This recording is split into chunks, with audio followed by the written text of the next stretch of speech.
the 5th Uganda Parliamentary election, 2006. A democratic election is when elected officials are accountable to the people they represent and must return to voters to seek another mandate to continue in office, but not to think that because I'm now called honorable, I don't need to ask their permission, but they have to vote me in. That is the attitude we usually follow as leaders of our constituencies.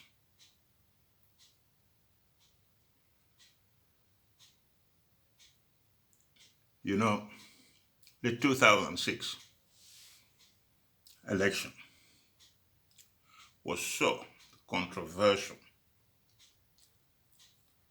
that you can't believe it.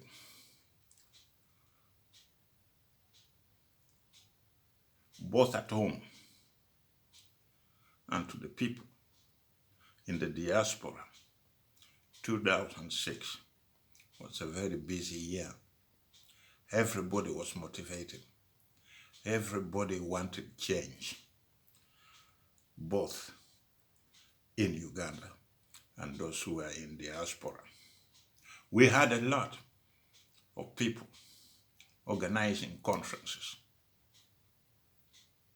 A lot of those opposition leaders were moving up and down in Europe, in America, attending those conferences. Because both at home and in the diaspora, people were really fed up. They wanted change.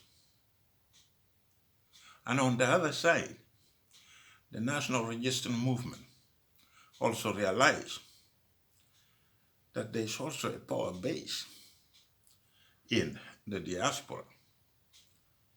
So they started pumping in money. They started attending those conferences in America, in Europe, in different parts of the world. And all those games started in 2006. It was very interesting.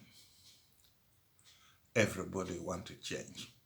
But at that time, I told some of my friends who were attending those conferences that, remember, this man came to power using a gun. And if you think that you can take it in a general election, then you are wrong. A lot of people didn't believe in what I was saying. They were just referring to me that I was a negative person. But I told them, say, let's wait and see. Let's wait and see after the election.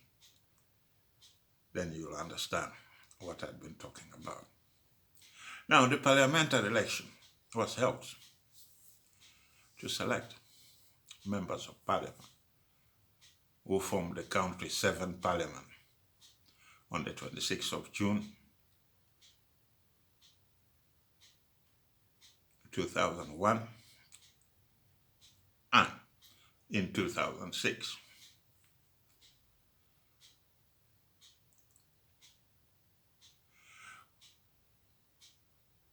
We had around 295 seats.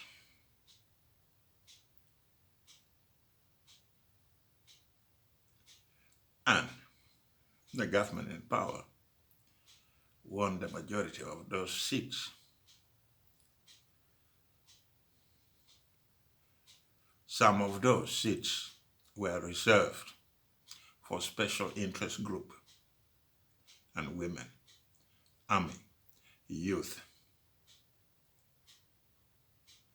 That is what I, as a person, I don't believe in. I don't believe in that special group. It is a wasted effort. It is a wasted project. That project makes people lazy. It is just like a project that was being used in different parts of the world. Some people call it a positive discrimination, that you give somebody something to do, even if it doesn't have the capacity. So you begin to build him up so that he can have that capacity. That is a wrong approach. It fails a lot of people in Europe. And I don't think the special group we have in Parliament has any additional value to our social norm and values. I don't believe it.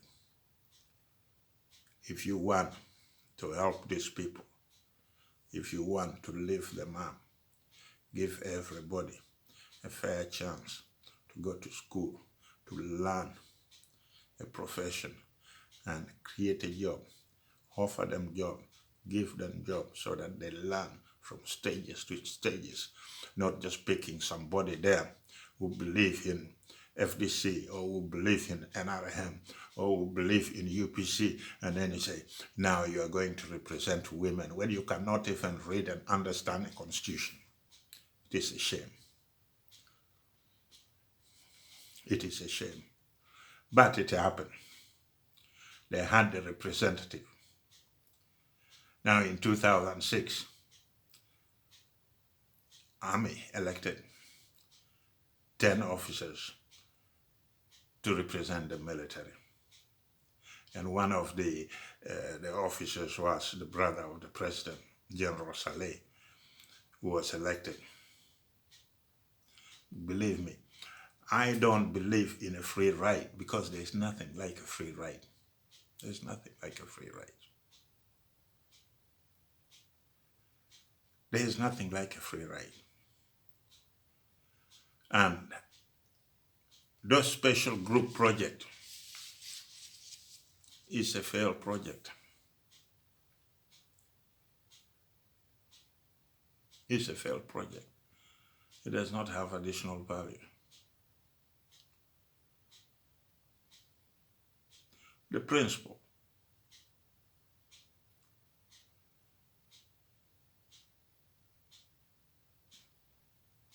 of majority rule is important part of any democratic system. It is when a government grants its citizen the right to elect their representative, respecting individual rights, free and fair election, people participation,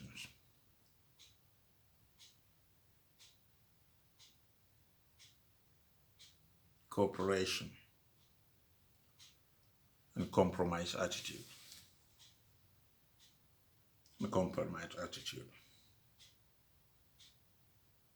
On the 23rd of February, 2006,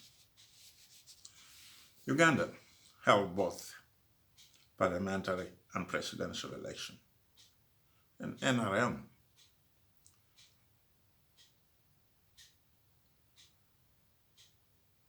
won parliamentary election with 191 seats out of the 284. That is a directly elected seats in parliament. FDC won 37 seats, and it became the main opposition party in parliament. FDC leader at that moment refused to accept the result of the election because he believed that there was a lot of voters' fraud.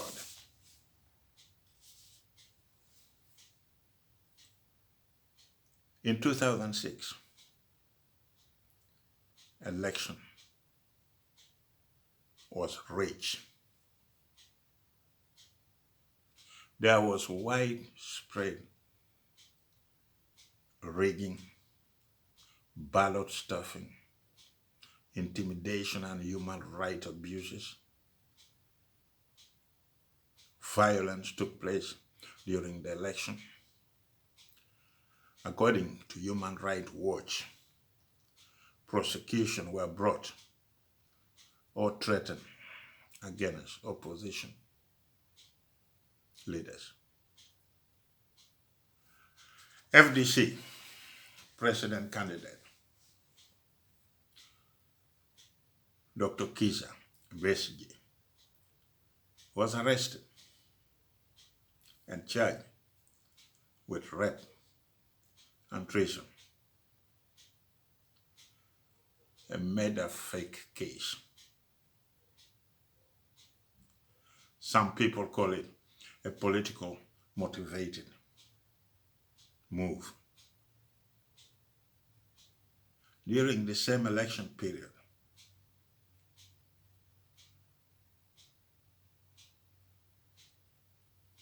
media sources reported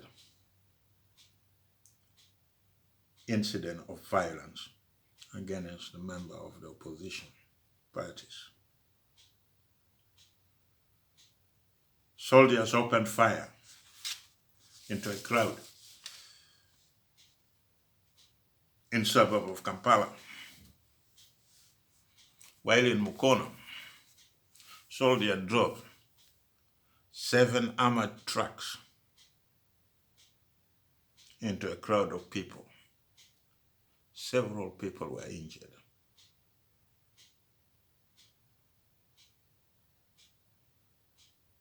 Two days later,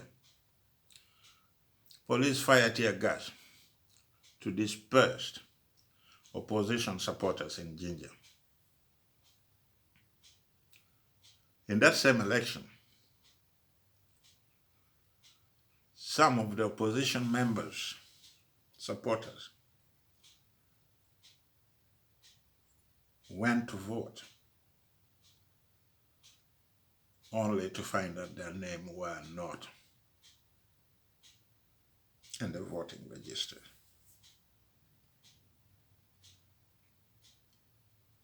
Denying them the right to vote. You see, when I say the election in Uganda in 2006 was so controversial, it is true. Because when you look at what had been happening in Uganda, then you understand that there was no compliance with the principle laid down in the so-called constitution, the principle of free and fair election was compromised by bravery, intimidation, or violence in some areas of the country. And then, after the election,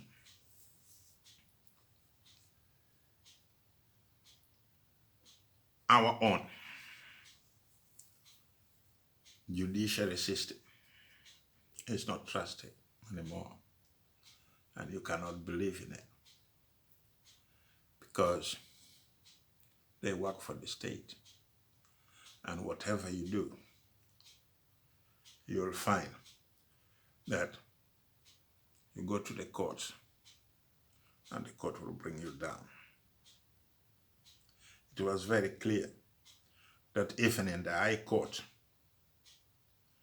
which is supreme, went in favor of the present government, the NRM.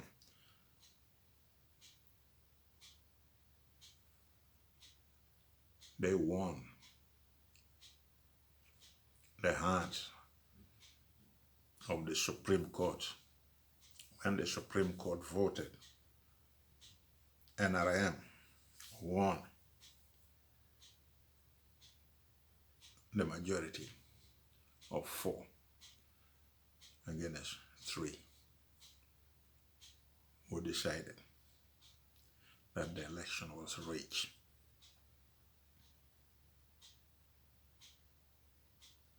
When I was talking to a friend of mine who was one of the election observers who were sent to Uganda to observe the 2006 election.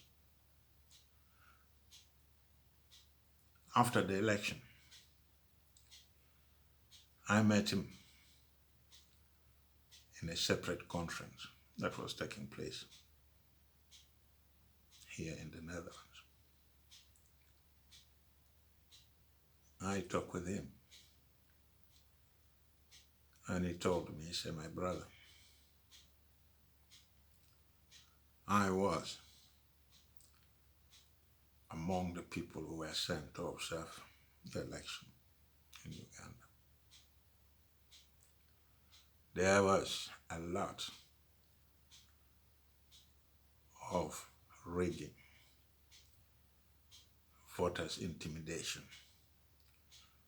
The election itself was not free and fair. But you know, brother, we were asked to sign. Nobody from the other group of observers want to listen to what we had to say, because some of the observers who came from the economic giants puts a lot of pressure on them to endorse the election of 2006 as fair and free. You see, that is when we all realize that we have created a monster. And that monster is all Ugandans. Because when they were running up and down, going to America, coming to Europe during the 2006, and as I told my friends, I said, you people, you don't understand what is going on. It is we, the people in diaspora, who are promoting corruption at home. It is we, the people in diaspora, who are supporting dictatorship. It is we, the people in diaspora, who is giving the government a lot of foreign currency while our people are being paid in local currency. So the pound you are sending home, the dollars you are sending home, it is the government that benefits from that money. It's not the people on the ground, because if I have a machine to print money, I'll print money and give them local money anyway, and I will keep the dollars and the pounds we are sending. And we are creating, and we have created economic hit men and women in Uganda for all these years. And if you hand it to the economic hit men and women coming from outside, stealing our raw materials, pretending to be investors, then you know that we have created economic hit men and women who are very dangerous. Look at the what had been happening in Denmark recently, when people are plotting to steal taxpayers' funds and even bribe the Inspector General of Government. It's a big shame. It's a big shame. Thank you for listening. I will be back.